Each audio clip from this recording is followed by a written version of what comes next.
It was devastating.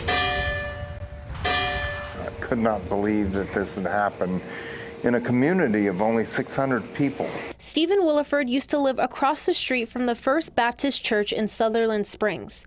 He says he was home on November 5th, 2017, a day that replays in his mind almost every day. That was the worst day of my life. On that day, Stephen says his daughter told him what was happening at the church. Not even thinking twice, he says he immediately jumped into action. I knew that innocence was being murdered. He says he grabbed his gun and ran towards the church. And I had to stop it. There, Stephen remembers coming face to face with the gunman, Devin Kelly, a former U.S. Air Force serviceman. The two immediately engaged in a shootout.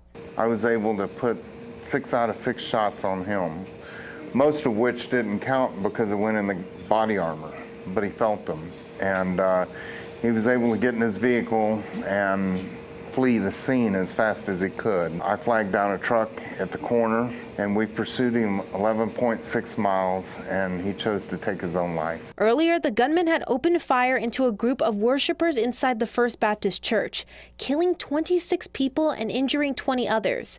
Many call Stephen a hero in this case. I'm a survivor. He shot at me. However, he thinks differently. I'm no different than the people in the church. They were shot at and they lost people they loved greatly. And in that sense, I'm no different than they are.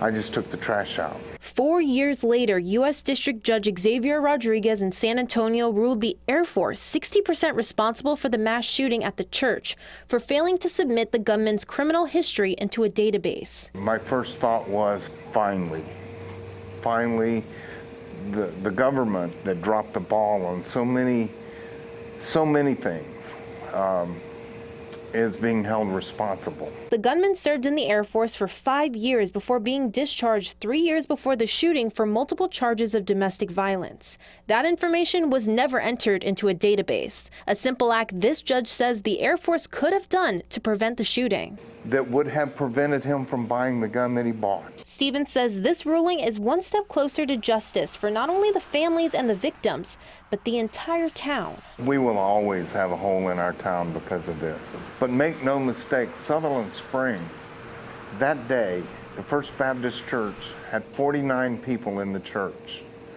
And even during COVID, we have 200 people in our church every given Sunday. We are growing, we are resilient, and we will get past this.